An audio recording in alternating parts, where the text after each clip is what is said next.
Olá, sejam muito bem-vindos ao Diálogos Nacionais, o podcast oficial da Nacional Soluções Corporativas. Por aqui nós queremos dividir com você, empresário, para você que nos acompanha também em outras redes sociais, queremos dividir conhecimento nas áreas jurídicas, tributária, financeira e gestão empresarial, para ajudar a sua empresa a crescer de forma sustentável. E para você que está chegando aqui, esse podcast é novo, deixa eu me apresentar. Eu sou a André Espírito Santo, sou a Head de Comunicação da Nacional Soluções Corporativas e hoje o Diálogos conta com a presença de dois especialistas da Nacional.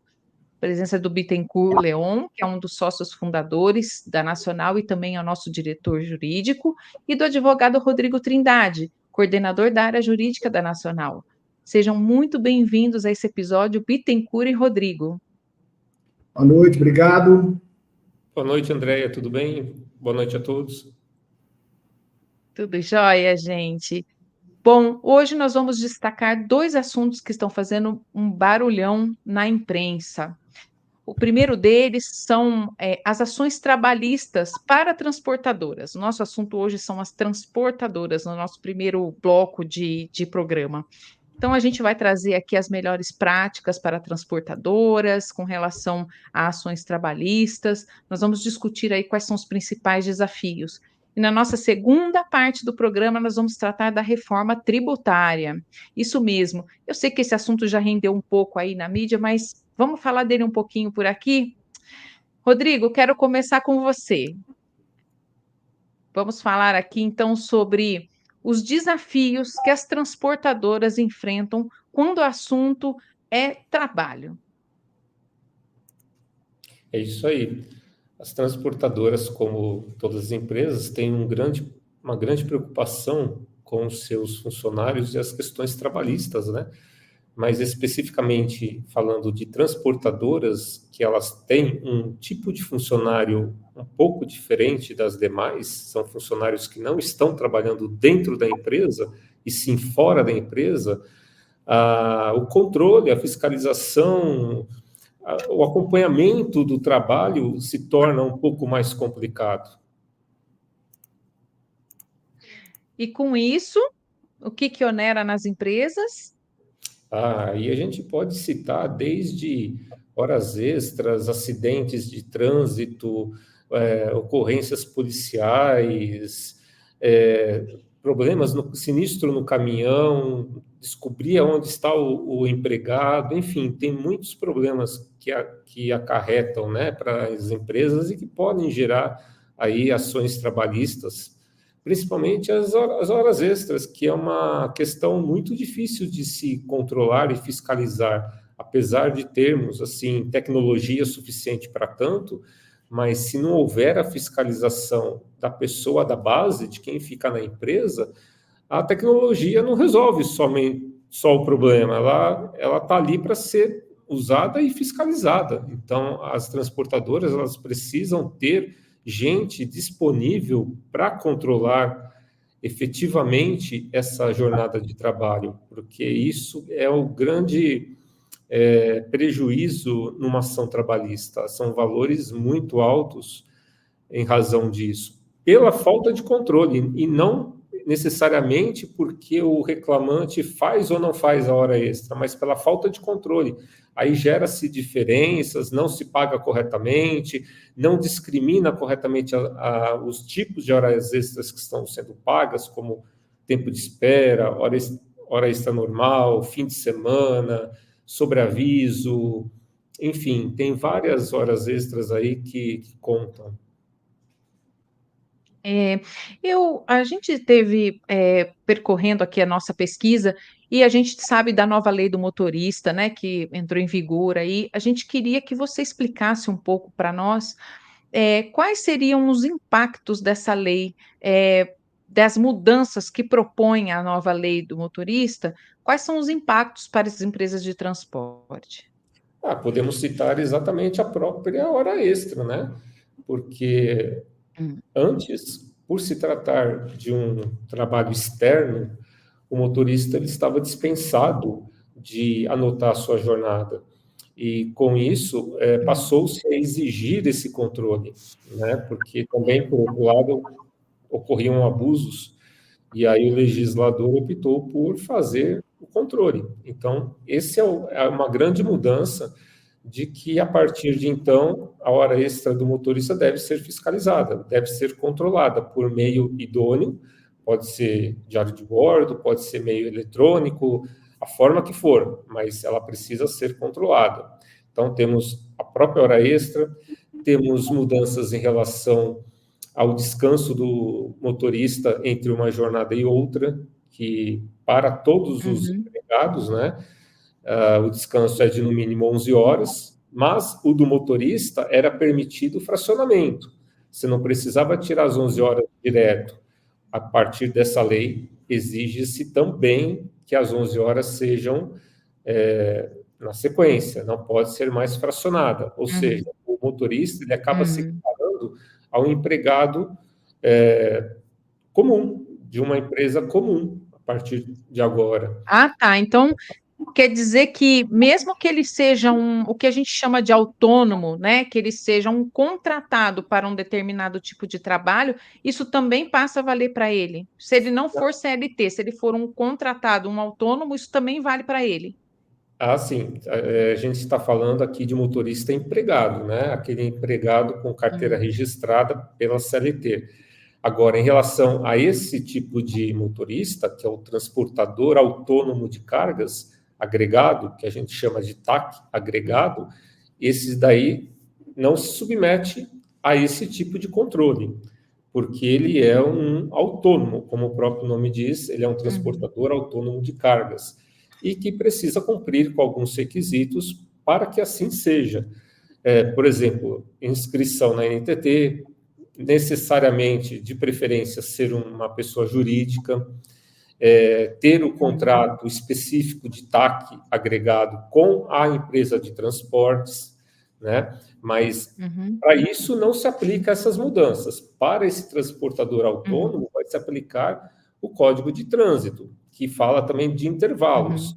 Ele precisa ter um descanso a cada 5 horas e meia de direção. Então, aí são outro regramento, né? É mais voltado ao Código de Trânsito, até porque, nessa situação, a empresa de transporte de cargas, o contratante, digamos assim, não vai fiscalizar a jornada, ela vai repassar o frete para esse transportador, ele vai transportar, seja da forma que for. Ele só precisa obedecer o Código de Trânsito, as leis civis, do Código Penal, para evitar qualquer tipo de problema. São situações diferentes mesmo. Mas me diga uma coisa, as transportadoras, a parte do transportador rodoviário é super importante para o nosso Brasil, principalmente agora na pandemia, então, que a gente percebeu que com o aumento do volume das cargas pelo e-commerce, a gente percebe que houve uma importância ainda maior para o transporte rodoviário, né? Me diz uma coisa, no controle da jornada, o que é aceito como forma de controlar o ponto do motorista?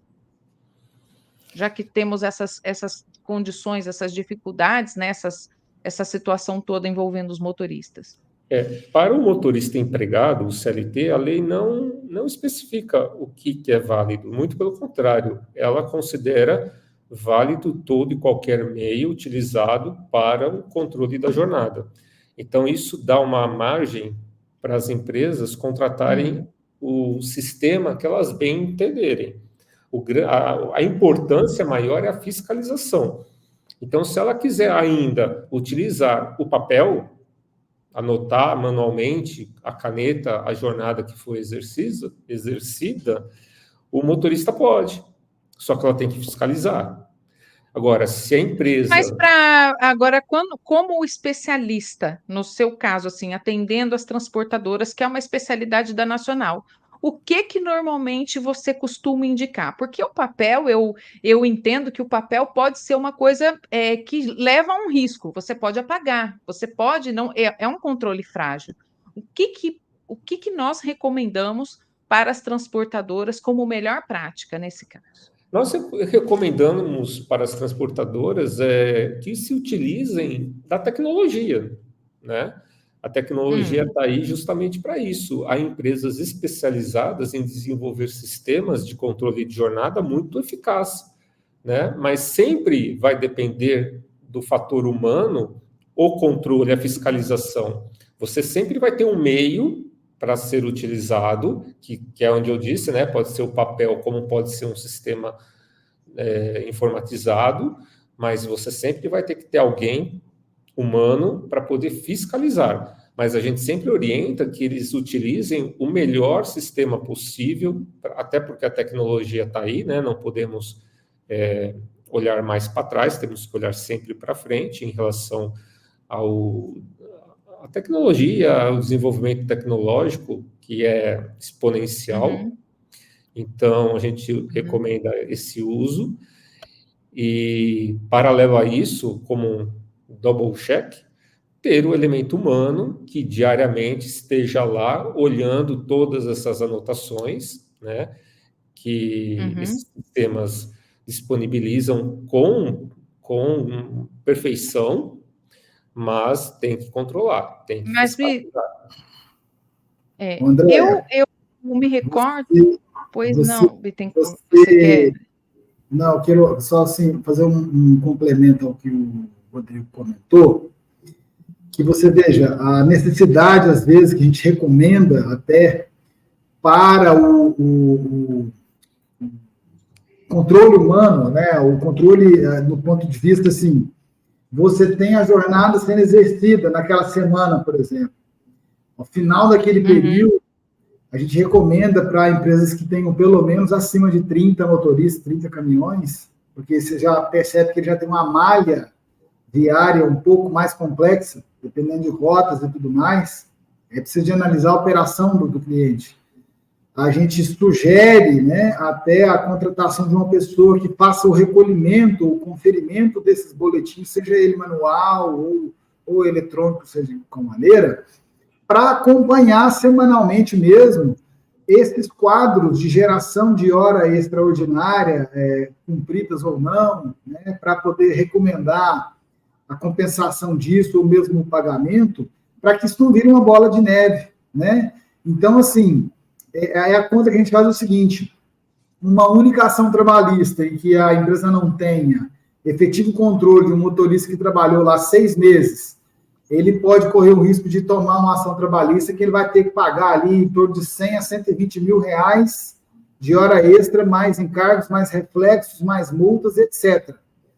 Um empregado que ele contratar para fiscalizar todos os motoristas vai sair ao custo dele, sei lá, em média de 40 mil por ano, talvez nem isso.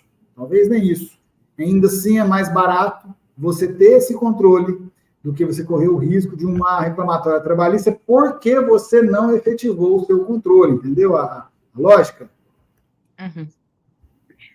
Sistemas de rastreamento que são muito utilizados para gestão de risco e até mesmo o tacógrafo, eles podem ser utilizados para esse controle?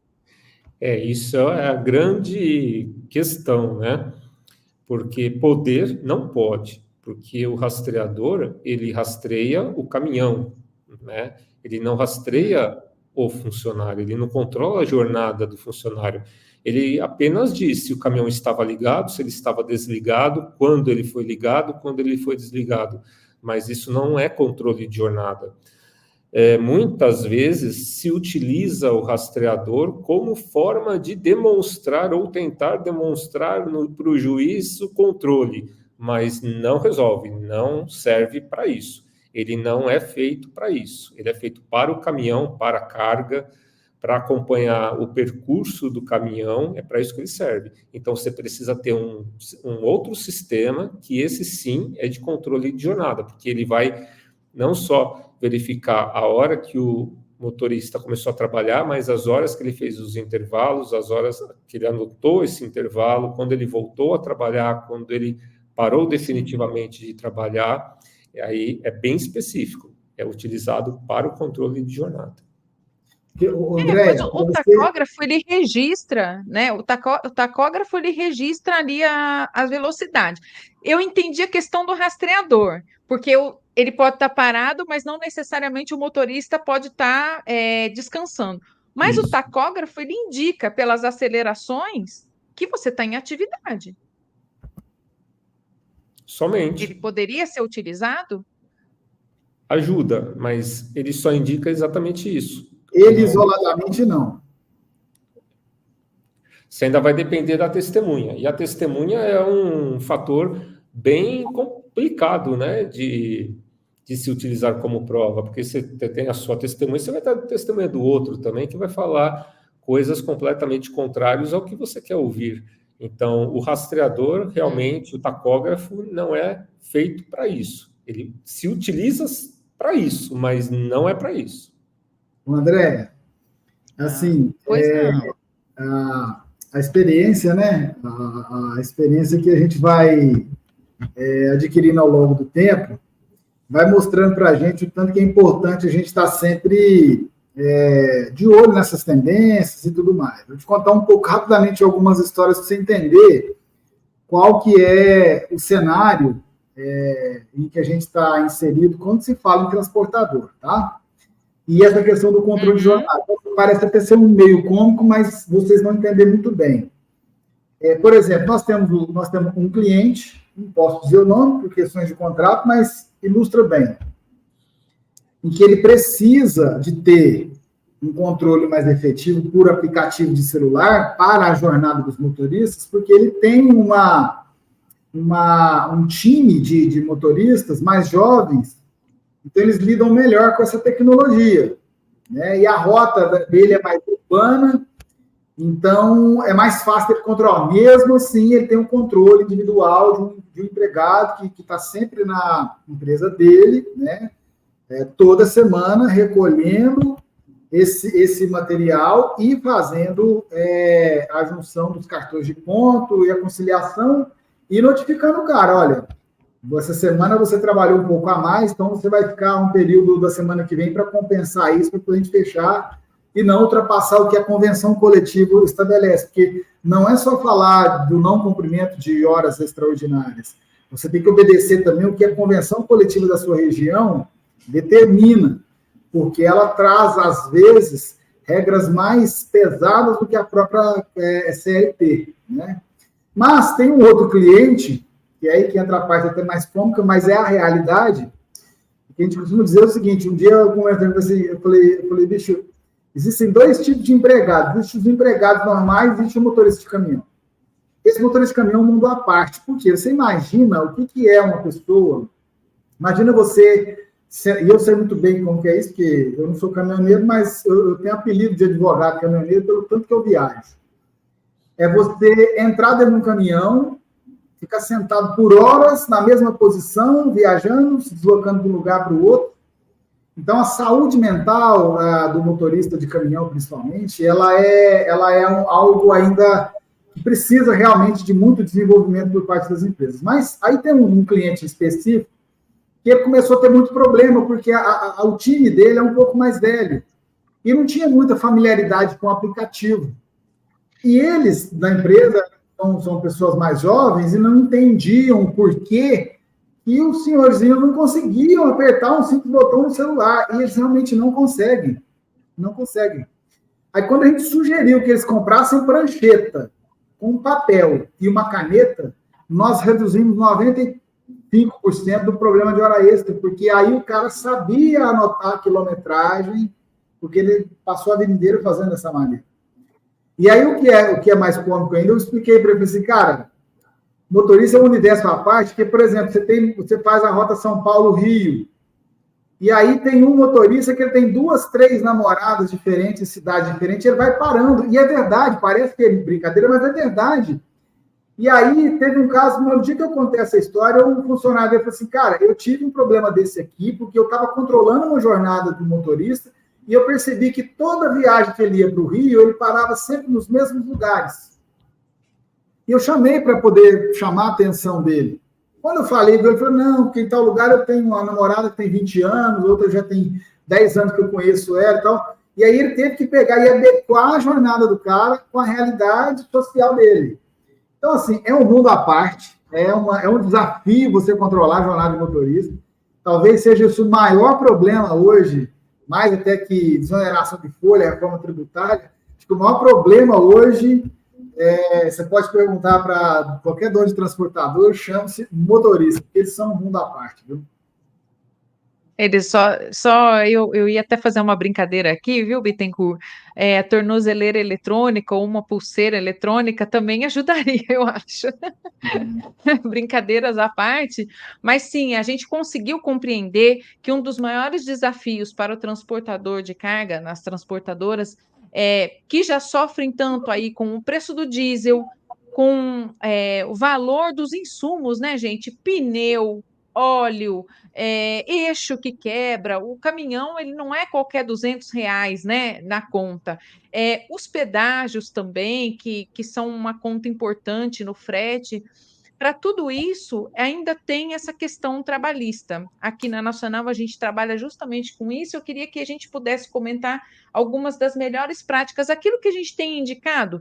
A gente está falando aqui de controle de ponto, né? Mas algumas outras ações que as empresas transportadoras podem utilizar e que é importante, que ajuda aí para a diminuição das ações trabalhistas com referência aos motoristas. E sem contar, né, e complementando ainda, a carga. A carga, o caminhão não viaja sozinho, ele viaja com uma carga. E essa carga ela pode ser de produto perigoso, pode ser químico, pode ser de várias naturezas que exigem certificados específicos para poder ser carregado, né? Então, a empresa de transportes ela tem que estar atenta a isso. Isso falando somente do motorista CLT, né? Que o caminhão é da transportadora, para poder transportar a carga, para não ser parada em posto de polícia rodoviária, para não ser fiscalizada e a carga seguir até o seu destino. Então, ainda tem toda essa documentação a respeito da carga, se ela pode ou não ser transportada por aquele transportador, por aquela empresa. Naquela região, né, Rodrigo? Naquela região, quando nós tivemos casos... Naquela região, inclusive, é verdade. O cliente ter o caminhão apreendido porque o caminhão dele não poderia rodar em determinada rodovia porque tinha um risco ambiental. Olha só como é que funcionam as coisas. Então, assim, ele teve o caminhão apreendido, né? Porque ele estava transportando produtos que o guarda entendeu como sendo perigosos e que não poderiam passar porque ela não tinha uma licença específica para transitar naquela rodovia. Exatamente. Mas e aí, viu, eu volto um pouquinho no que o doutor Rodrigo falou das licenças, que são muito importantes. Então, gente, olha, são licenças pela Receita Federal, pela Polícia Federal, pela Anvisa, pelo IBAMA, a depender da carga, tem licenças diversas, porque existem produtos de natureza diversa, inflamáveis, que em contato com asfalto pode incendiar, pode ameaçar a fauna e a flora, enfim, diversas características. E para isso eu acho que a nossa primeira boa prática além das licenças corretas, também está dando treinamento para os motoristas, um treinamento constante, tanto com relação à carga, quanto com relação também à direção. Correto, doutor Rodrigo? Sim, o motorista ele precisa estar, inclusive, habilitado a fazer esse transporte da carga, não é só a empresa, né? Ele precisa ter registro para isso. O que mais que a gente poderia elencar, Bittencourt, como uma boa prática que as transportadoras podem ter, que tem um impacto aí diretamente no trabalho que diminui as ações trabalhistas? Olha, assim, de todas elas, a gente ainda acredita muito no poder da conscientização, né? A gente vê o tanto que a falta de informação ela é crucial, ela é perigosa, né, em qualquer atividade econômica, sobretudo no setor de transportes. E você veja, a gente já se deparou ao longo desses 10 anos que a gente já trabalha nesse setor, e tem amigos que já trabalham há mais tempo, situações, por exemplo, de motoristas chegarem na empresa e, ao se submeterem ao exame toxicológico, como já tivemos um caso aqui, todo quanto é tipo de droga ilícita ele fazia uso, porque acusou no exame toxicológico do sangue dele, né? Olha o risco disso não só para o empresário do transporte, olha o risco disso para quem está trafegando numa rodovia e que tem um motorista dirigindo um caminhão nessas condições, né? Olha o risco disso para o negócio do cara, que às vezes deixa o sinistro desse deixa de ser pago a ele e ao cliente dele, porque ele não tomou as providências para impedir que uma pessoa que tem esse tipo de vício conduza um veículo dessa natureza. Então, o que você vê?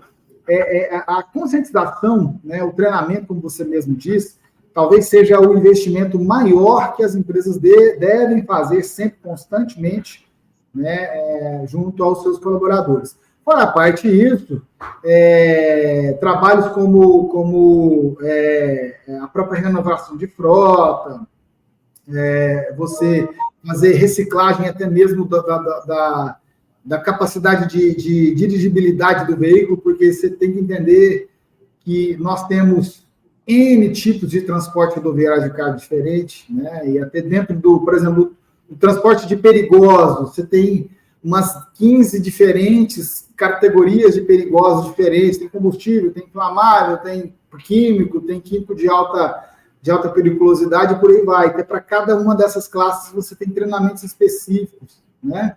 E você precisa de equipamentos cada vez mais modernos para poder controlar isso, impactos ambientais e coisas dessa natureza. Então, o investimento, ele é sempre em tecnologia e conhecimento. Não tem outra forma a não ser essa. Como o doutor Rodrigo destacou, por exemplo, qual que é a melhor maneira de fazer efetivo controle de jornada, apesar de uma condição ou outra ter o fator humano, ainda é a implantação de tecnologias, né, em veículos, em aparelhos de pessoas, para poder fazer esse controle. Então, assim, o Brasil cresceu, o mundo se modernizou e é necessário que tanto o empresário quanto o empregado também se entenda a necessidade de que isso seja uma realidade constante na vida deles.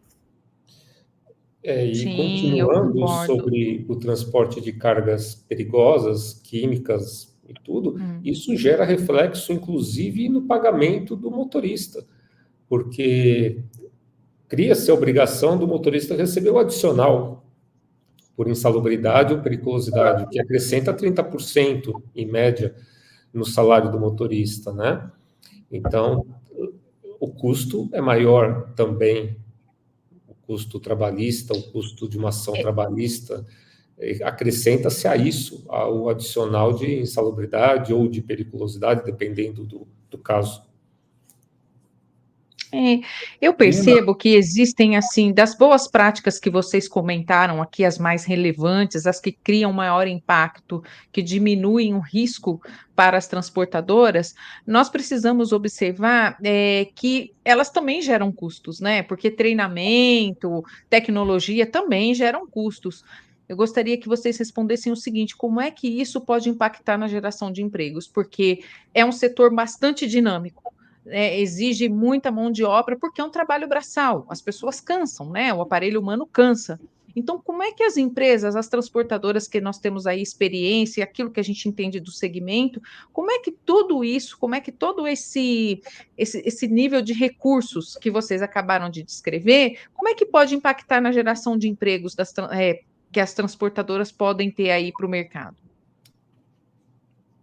Olha, eu vejo isso da seguinte maneira, tá?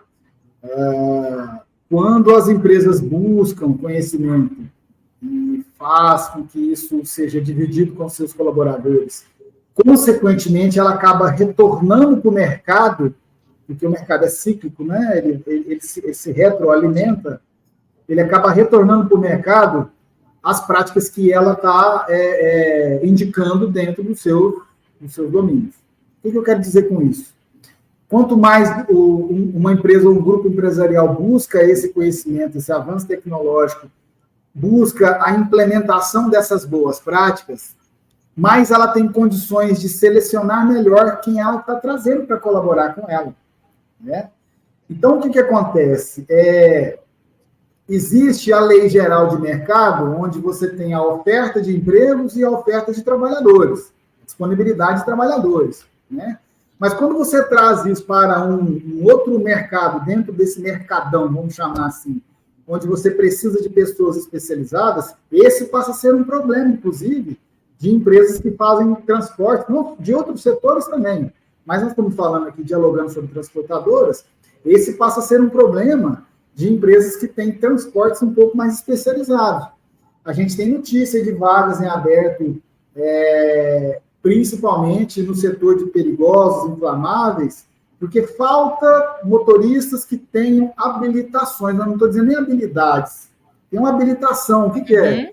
Essa habilitação são cursos específicos dos quais eles precisam de se submeter para poder tirar uma licença própria para dirigir um caminhão daquela natureza, né? Então, isso faz com que o mercado pague melhor a esse colaborador por conta da especialidade dele. Então, você veja, é uma modernização, é uma seleção de mercado, é um problema ainda a ser resolvido, mas, de novo, a gente volta à questão do conhecimento. De novo, a gente volta à questão da necessidade, tanto das empresas quanto dos profissionais, vamos dizer assim, de estarem sempre buscando se relacionar e se adquirirem conhecimentos para que isso possa se tornar uma realidade ainda melhor do ponto de vista financeiro. Rodrigo lembrou bem das questões dos adicionais, né? Isso gera impacto nas trabalhistas, gera, mas também gera impacto em quem está especializado para poder assumir uma função daquela, porque ele vai ter, além do salário melhorado, esses adicionais, via de regra, são calculados em cima dessas variáveis. Daquilo que você tem de especialidade, você vai ganhar mais junto com esses adicionais, em razão daquilo que você mais conhece. Então, a gente volta à questão da necessidade, tanto do mercado quanto do trabalhador, de buscar o conhecimento, a especialidade, né, o aprimoramento constante. E a gente sabe que quanto mais especialidade é necessária, mais escasso é a mão de obra, né? Então, há uma dificuldade na contratação. Abre esses processos seletivos para determinado tipo de motorista e não preenche. Então, fica-se um tempo ali procurando, aí às vezes a operação está parada. Então, é um desafio também para as empresas de transporte a contratação do motorista.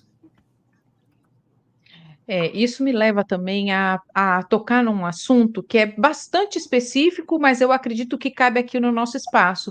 Vamos falar sobre a desoneração da folha de pagamento para as empresas de transporte de cargas? Ixi, aí nós vamos mexer como é que tem respondido? Como é que elas têm respondido, né, a essa medida provisória? Olha, esse é um tema, assim, eu também reputo como, vamos lá, assim, sensível, né? Porque, você veja, lá em 2011, salvo engano, foi um pouco meio ruim de data, mas eu acho que é mais ou menos isso, foi criado esse programa de desoneração da folha de pagamento. O que é a desoneração da folha de pagamento? Rapidamente, para a audiência entender. Você tem hoje o regime ordinário de folha de pagamento para as empresas do lucro presumido e lucro real, desses dois tipos, porque quem está no Simples Nacional, ele está completamente desonerado da cota patronal. Quando você vai fechar uma folha de pagamento, você tem duas cotas, né? Então, quando você pega lá o olerite, tem lá no salário do empregado, do colaborador, o desconto do INSS, da parte dele, que ele contribui. Né? Então, vamos dizer assim, dos 3 terços, 1 terço ele paga e 2 terços a empresa paga. Mais ou menos isso, tá? Para poder financiar o sistema de aposentadoria, que lá no primeiro episódio, nós fizemos uma referência do primeiro sistema de aposentadoria que se tem notícia no mundo, que foram lá dos centuriões, lá, se não me engano, de Roma, na Itália, etc. e tal, né? Então, segue aquela lógica até hoje, né? Por incrível que pareça. 2000 e tantos anos depois segue a mesma lógica. Então, o que acontece? O regime ordinário, Você tem a folha de pagamento, a folha de salários, né, e outros pagamentos que você faz, prolabore, contratação de agregados, tem determinados softwares que entram na sua folha de pagamento. Vamos imaginar que deu lá R$300 mil a sua folha de salário daquele mês. Então, no regime ordinário, você tributa 20% sobre os 300 mil a título de contribuição previdenciária da empresa para o regime previdenciário do INSS. Isso onera a empresa, porque 20% de 300 mil são R$60 mil por mês. Né? No sistema de desoneração, por que chama desoneração? Porque deixa-se de considerar a folha de salário, tá? E você tributa um valor que, no caso de transporte, é 1,5%, sobre o faturamento bruto mensal da empresa. Então, como o custo de mão de obra de uma transportadora é sempre muito alto, o custo disso em relação ao faturamento, em muitos casos, na maioria dos casos, ele é mais interessante você tributar 1,5% sobre o que faturou do que 20% sobre o que se pagou de salários. E se você tem uma folha de R$200 mil, R$300 mil para quem fatura R$1,5 milhão, então 1,5% de R$1,5 milhão pode ser menor, vai ser menor do que 20% de R$300 mil, né? Nessa equivalência. Então, isso te gera uma competitividade melhor, porque você vai continuar contribuindo para a Previdência, né, fazendo a sua cota patronal, mas vai diminuir o impacto tributário no seu negócio. Então, o seu custo vai ser diminuído, você concorda? Ao calcular o seu preço de mercado, se você tiver uma concorrência pouco aplicável no seu negócio, você vai ter uma margem melhor, né, uma margem maior. Tem situações, por exemplo, que existem poucas empresas que fazem determinado tipo de transporte. Então, se você tem um regime desonerado, em que você tem pouca concorrência, então o seu preço é melhor, lei de mercado. Mas se você tem um mercado que ele é mais concorrido, isso faz a diferença na hora de você participar de uma concorrência, que a gente chama de bid, né? Na hora de você calcular isso e ganhar uma concorrência de um concorrente seu, de mercado, né?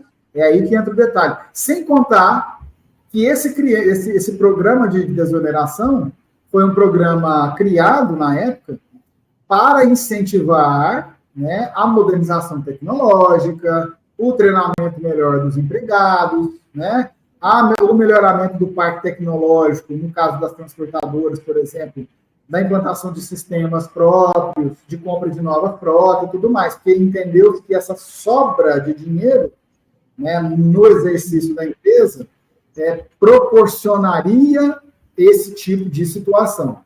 E aí isso veio sendo prorrogado ao longo desses anos todos, e quando chegou, depois da segunda prorrogação, se não me engano, no final do ano passado, ela iria deixar de vigorar no dia 31 de dezembro, o último passado. Aí ficou-se a expectativa, prorroga, não prorroga, prorroga, não prorroga, aquela coisa toda, aquela discussão, aquela insegurança toda. Aí o Congresso veio e editou a Lei 14.784, né, prorrogando esse benefício, inclusive para as transportadoras, até o final do ano de 2027. Né? Então, o Congresso legislou. Quando foi a sanção presidencial, o presidente Lula vetou, né? Ele entende que isso não é um benefício que as empresas mereçam, por uma questão orçamentária, etc. Isso impacta financeiramente, não vou discutir a questão política, mas é o entendimento das razões de veto deles. Voltou para o Congresso, e o Congresso, no final do ano, derrubou esse veto e prorrogou essa desoneração até o final de 2027, que as transportadoras estão inseridas nesse contexto. Só que aí, ato contínuo a isso, né, dias depois, publicou-se a medida provisória 1202, né, mudando novamente as regras do jogo e gerando insegurança jurídica. E agora se pergunta, mas e agora? Como que vai ser? Porque a medida provisória nós sabemos que ela tem eficácia imediata. Ela tem um prazo para poder ser aprovada no Congresso. Né? Então, pela regra, a partir de março agora, muda um pouco a desoneração, quer dizer, mudam-se as regras, né? E aí você fica no meio do caminho. Pô, mas para que caminho que eu vou, sendo que a escolha deste regime, ela tem que ser feita no início do exercício fiscal, ou seja, eu não posso mudar a hora que eu quiser, né? Então, o que eu tenho que escolher para 2024? Eu tenho que tomar uma decisão. E aí ficou todo mundo no meio do caminho. Mas a expectativa é que isso seja mantido, né? Pelo menos o cumprimento dessa lei federal que foi aprovada no fim do ano, para que as empresas continuem. Por quê? Por uma razão muito simples, Andréia. Quem está no mercado, quem está atuando no mercado hoje, tem todos os seus projetos de investimento, de ampliação, de expansão, de concorrência, pautados na desoneração. Aí, no meio do caminho, você muda as regras, como é que você vai mudar custos, contratos que já estão assinados com seus clientes? Porque gera uma bagunça muito grande, né? Então, a expectativa é que isso seja mantido dessa maneira até 2027. Os órgãos que representam o setor estão na batalha aí para poder ver se consegue firmar esse assunto de maneira perene, né? Isso eu quero, tirando um gancho de suas palavras, aí do que você contextualizou, o que a gente pode acender um alerta é que isso pode provocar uma queda na competitividade das transportadoras. Como eu disse há uns minutos atrás aqui no programa, o Brasil, a matriz de transportes do Brasil em sua maioria, de transporte rodoviário de cargas, que é o setor mais onerado nessa matriz por conta de insumos, por conta de combustível, por conta de ter que treinar pessoal, e uma série de... uma cascata de situações que, ao invés de tornar a empresa competitiva, ela traz uma série de custos, uma série de riscos, que isso também acaba, gente, refletindo nos consumidores, tá? O frete que a gente paga, os custos do produto que a gente recebe, traz todo esse, vamos dizer assim, traz todo esse cálculo rateado, mas traz todo esse cálculo no produto que a gente consome. Então, é uma cascata que vai tirar a competitividade das empresas, vai aumentar os custos e, para nós, consumidores, também vai afetar no nosso consumo no dia a dia. O que a gente tem recomendado, nesse caso, Bittencourt, para os nossos transportadores, aqueles que são nossos clientes aqui na Nacional, com relação a essa desoneração? Qual tem sido a nossa recomendação mais comum aí para eles? Olha, como eu disse, como eu expliquei bem como funciona o sistema da desoneração e o sistema ordinário de cobrança, é preciso fazer conta sempre. Então, cada vez mais é importante, a gente vem falando isso já ao longo de um certo tempo, que as empresas precisam se preocupar cada vez mais em ter um bom acompanhamento em função da complexidade tributária. A reforma tributária veio e ainda não vai resolver esse problema de uma hora para outra. Precisa se planejar, de olhar para frente, calcular, fazer seu número, por quê? Porque o que é bom para mim pode não ser para a sua empresa, né? Então, se você tem, por exemplo, uma folha de pagamento enxuta com faturamento alto, é melhor pagar 20% da sua folha do que pagar 1,5% do seu faturamento. Então, não é uma regra geral, é uma opção que existe. Só que essa opção, ela é cabível em 90% ou mais das empresas que estão operando no mercado.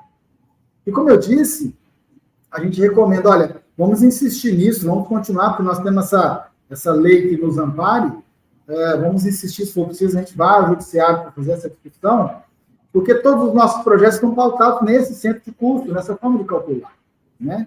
Não tem como você mudar a regra do jogo com o jogo andando, não tem jeito, né? Então, é sempre um problema, é sempre uma questão. Então, assim, para você ter uma ideia, né, já que você até citou rapidamente a questão da reforma tributária, falando rapidamente aqui, para a gente já entrar nesse assunto, porque uma coisa tem a ver com a outra, essa parte, por exemplo, não entrou na reforma tributária, né? Essa parte previdenciária não entrou, não foi discutida, né? Não foi sequer falou-se a respeito disso, porque já tinham feito a reforma previdenciária lá há 4 anos atrás, então entendeu-se que não tinha que mexer nesse tipo de contribuição, e aí vira essa confusão de lei com medida provisória, e enfim, né? E o reflexo disso é a insegurança, e isso faz um ambiente de negócio ficar muito instável. Então, assim, é difícil a empresa gerar mais empregos agora, na incerteza de se ela inchar a sua folha de pagamento, ela pode ser tributada, porque ela contratou mais, ou seja, ela poderá ser penalizada por aumentar o seu quadro de empregados. Veja que coisa dantesca, absurda, né?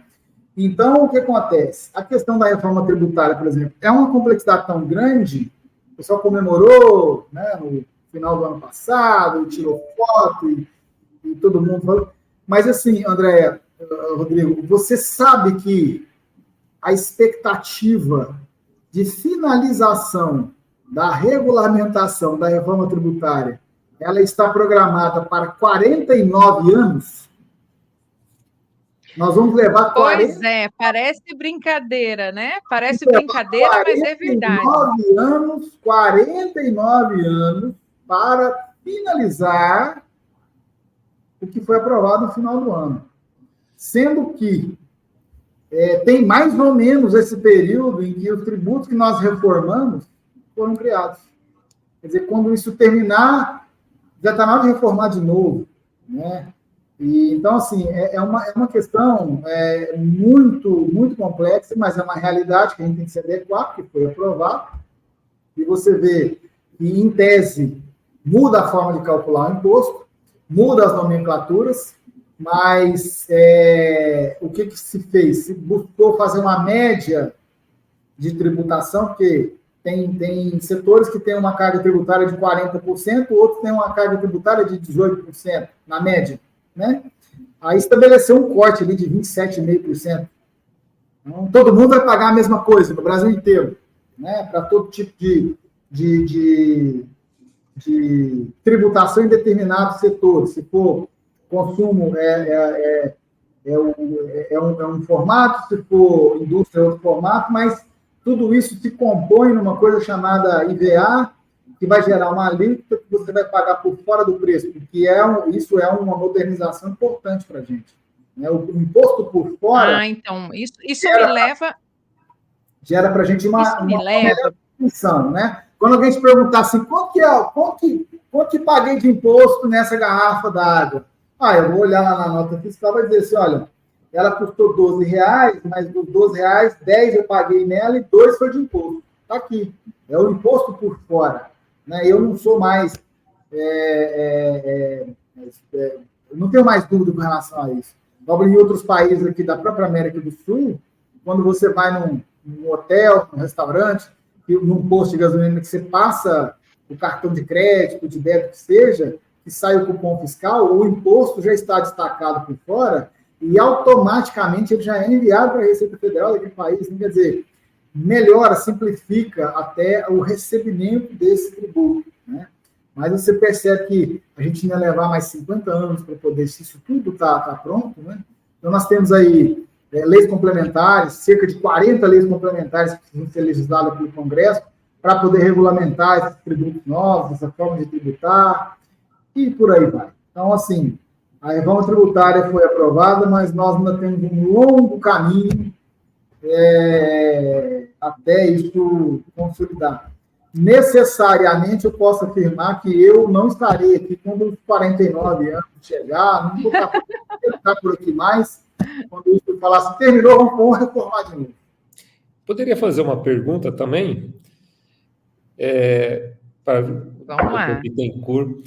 Quando que você acha que a gente vai começar a sentir que o país já está numa reforma tributária? Você acha possível a gente sentir essa reforma de imediato, no médio prazo, longo prazo? Como é que vai ser o povo sentir que houve uma reforma tributária?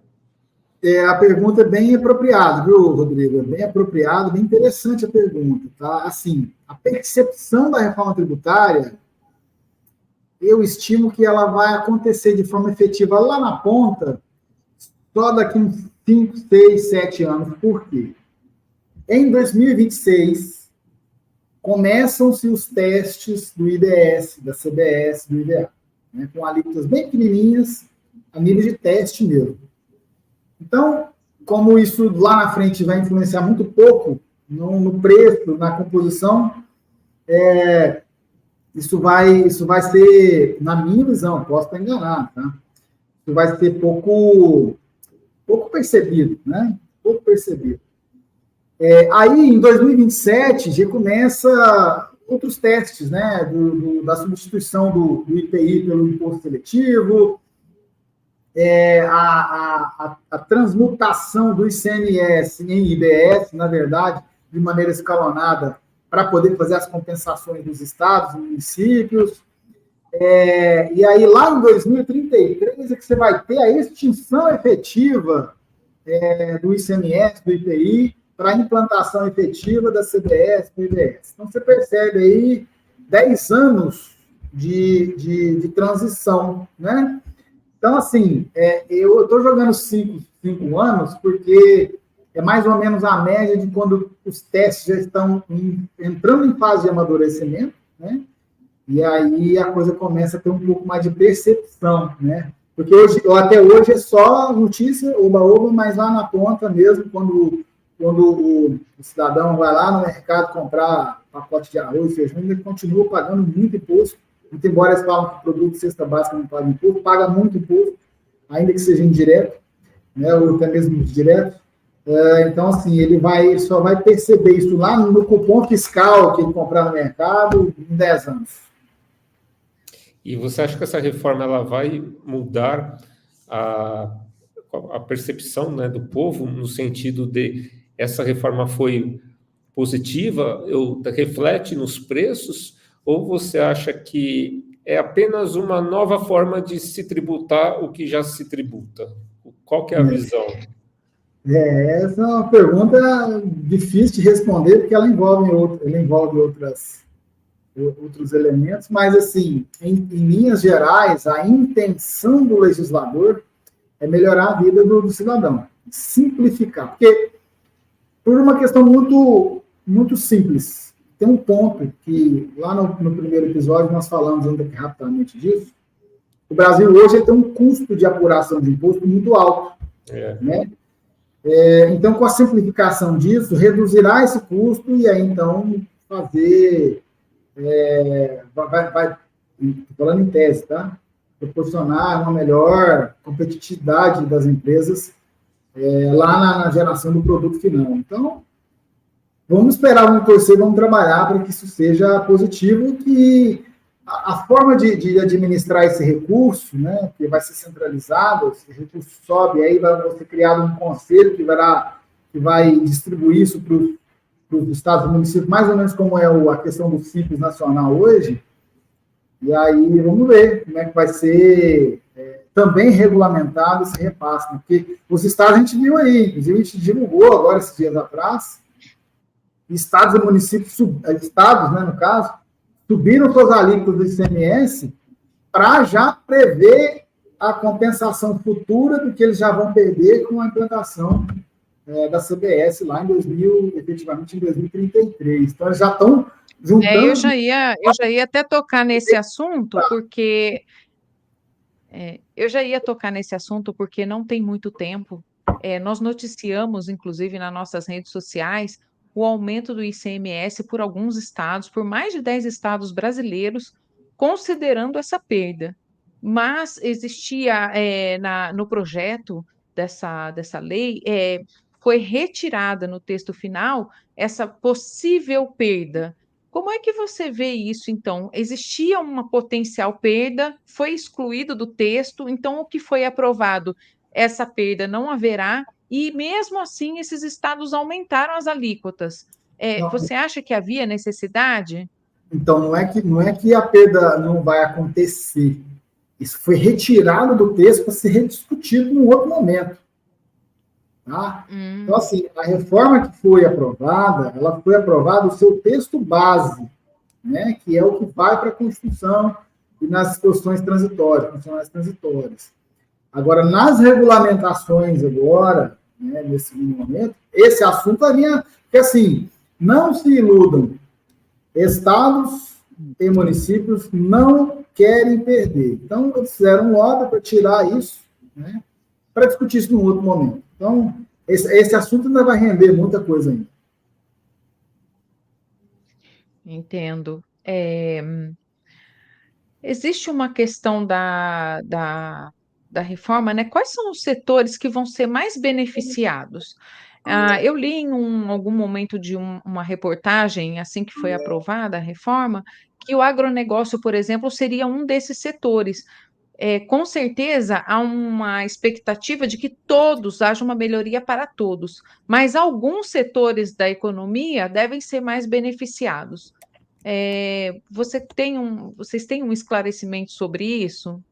Tem mapeado isso já? Tem alguns setores que, igual, por exemplo, falando em transporte, né?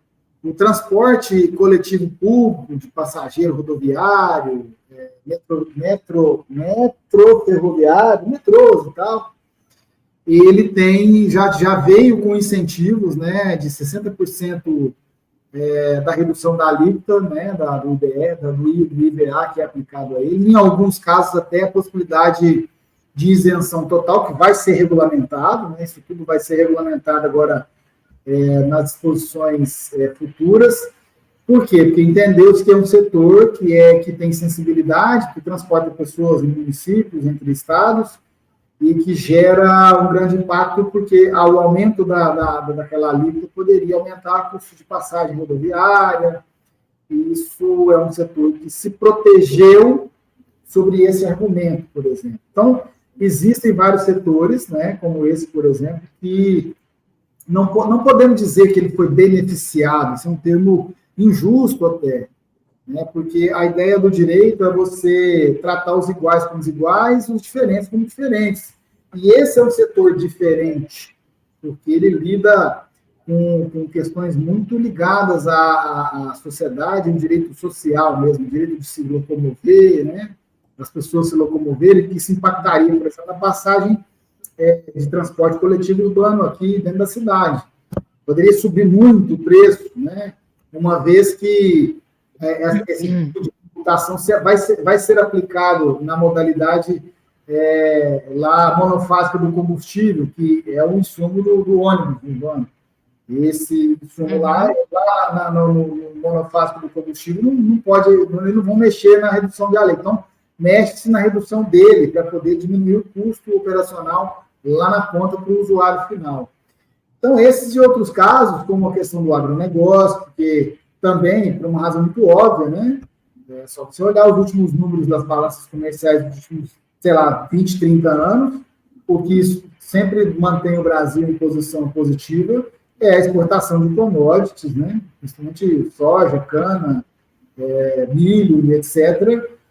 Então, assim, carece, né? Porque, você veja, Vitor planta soja, ele está sempre exposto a um risco muito grande de uma chuva que der mais forte, que ninguém tem controle, e acabar com toda uma lavoura dele, e ele passar um ano numa situação muito difícil sem plantar. E isso vai impactar no preço da soja mundial.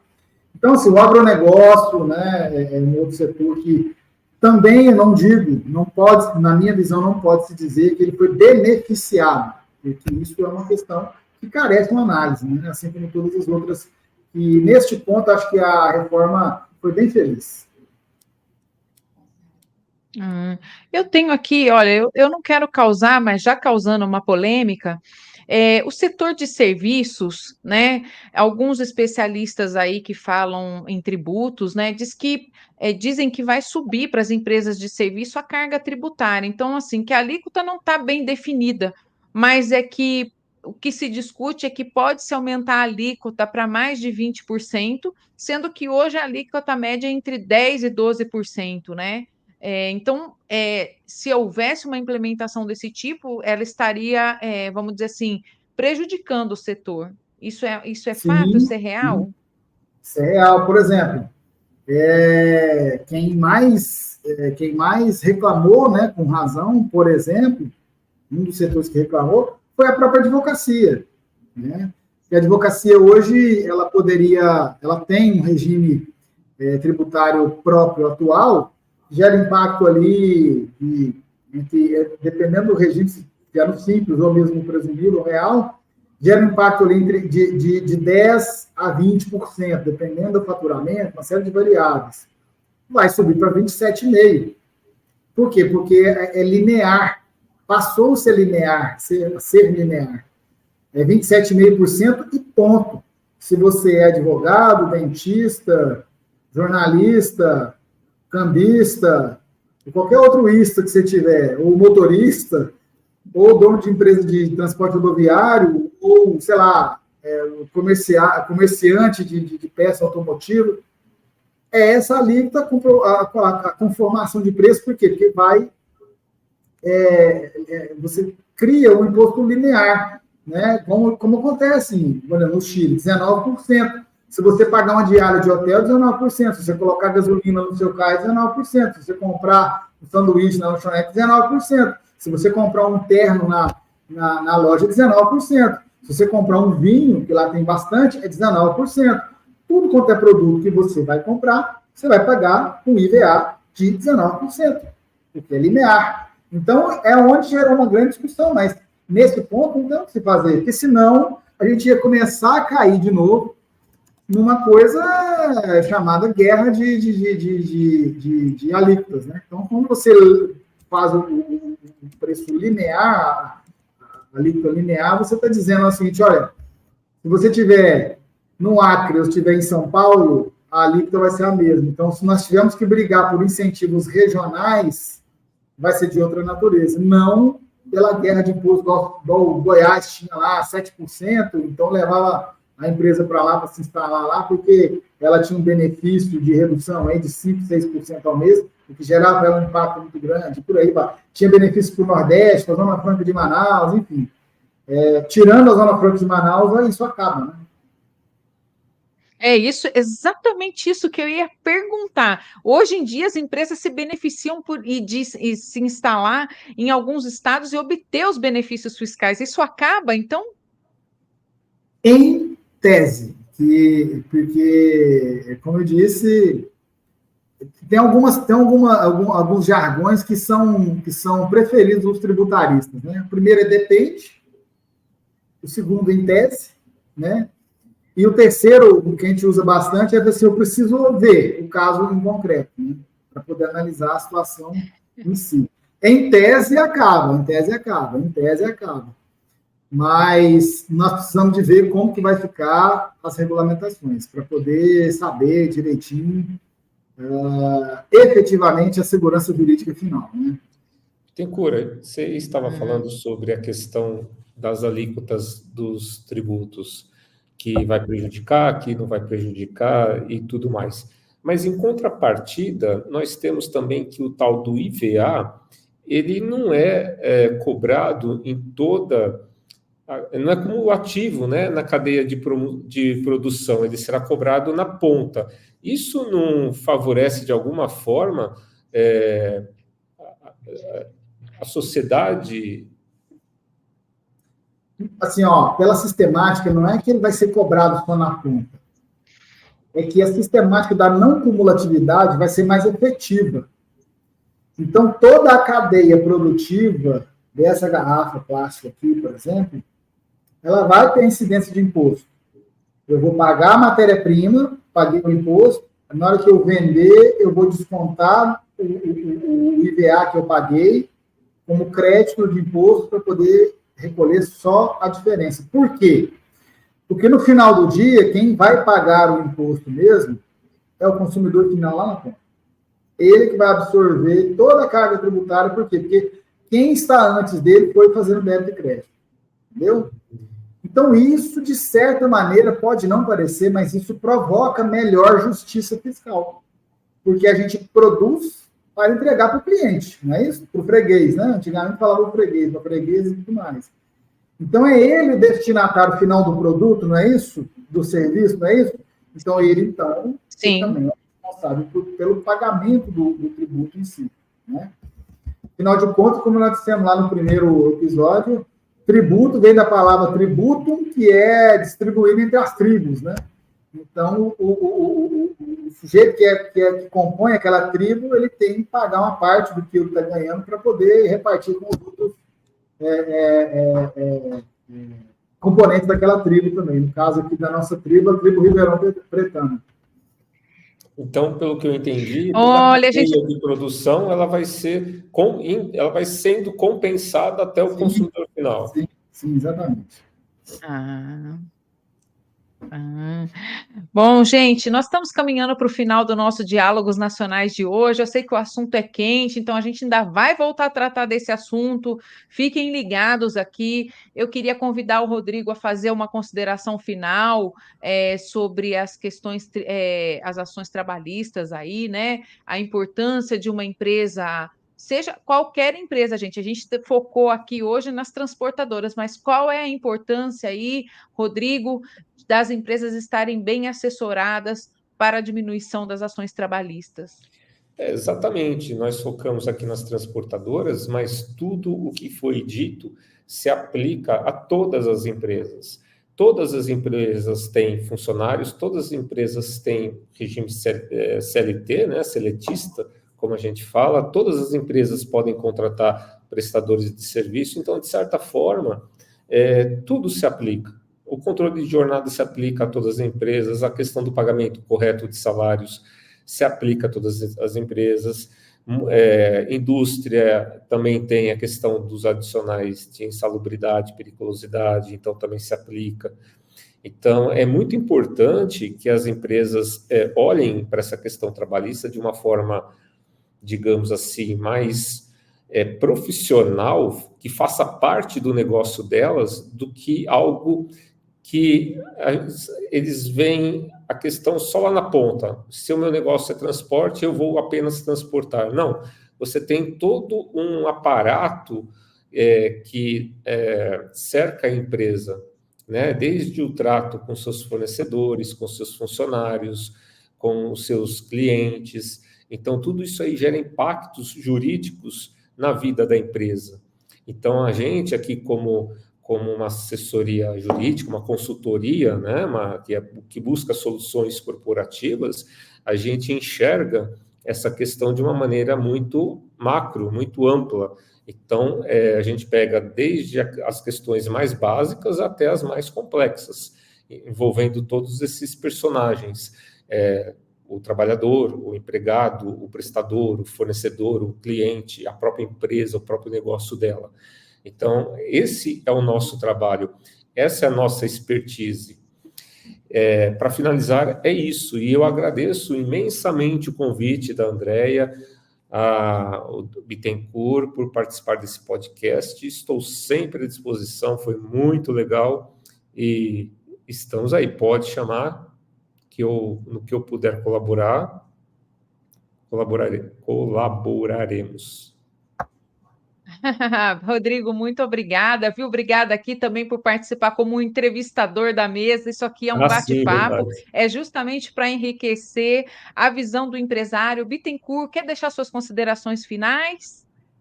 Olha, mais uma vez, né? Eu agradeço pelo convite aí, pela oportunidade de a gente estar conversando um pouquinho sobre esses temas tão sensíveis, né?